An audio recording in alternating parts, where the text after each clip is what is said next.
Welcome.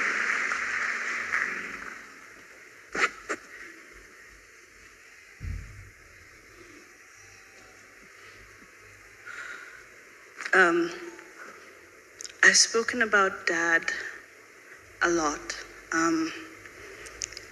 but today this is the hardest message I'll have to give about my dad. Because how do you give a tribute to the most important person to you in 2 minutes? How do you summarize such a great man in a short span of time? How do you convey such great love to people without breaking down? How do you convey all of his teachings in my life in a few minutes? I pray God gives me the grace to be able to do it. I'd like to thank everyone for being here. Auntie Mom, thank you for putting this together for Dad. He's smiling and crying simultaneously. Dad was very big on emotions.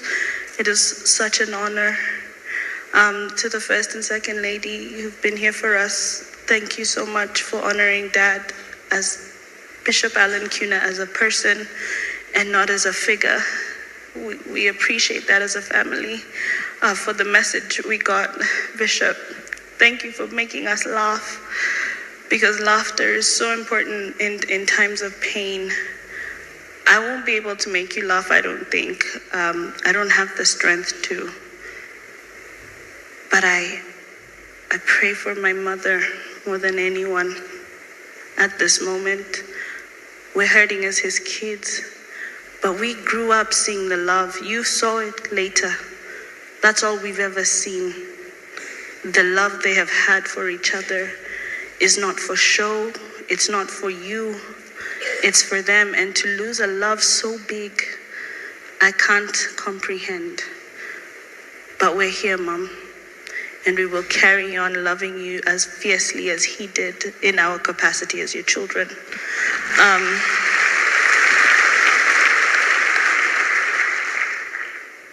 A while ago, I was sitting in the kitchen with Pastor Andrew, and he asked me, how do you as his biological children deal with so many people calling your parents mom and dad?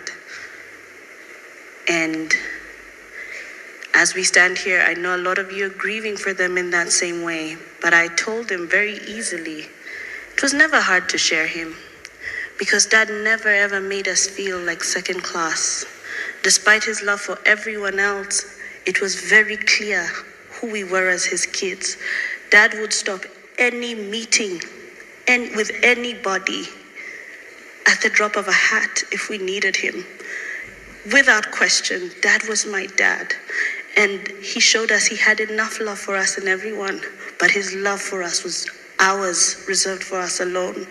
He loved us fiercely, without judgment, without condemnation. He had a thirst for knowledge that only compared to my own. When I picked the career that I picked, he made it his mission to become, he almost became a lawyer like me, just to make sure the conversation stayed on an intellectual level. He taught me to question. He allowed me to question, not only legally, mentally, physically, but spiritually too. He made me find a way to know God on my own, not because I was told to, but because of a father. And if God is our father, Dad displayed his level of fatherhood. And if my dad is a fragment of who God is to us, then I know I have a loving God. It was displayed. I didn't have to learn it. And when so many people call him dad and people are like, why?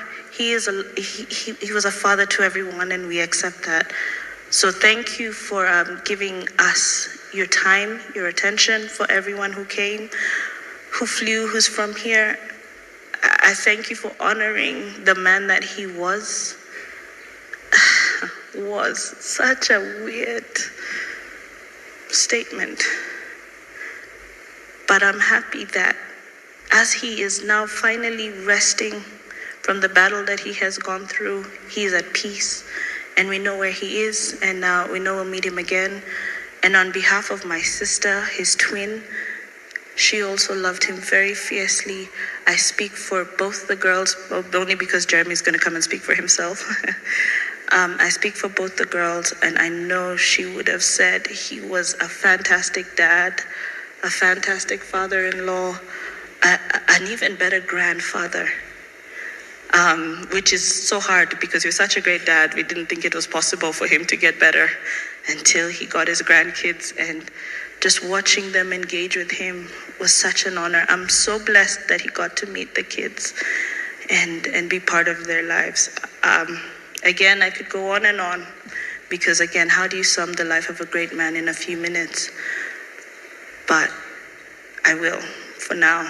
Dad, I love you. I wish you didn't go, but I know you had to. Thank you. Thank you. Let's appreciate Robert and Vanessa cover.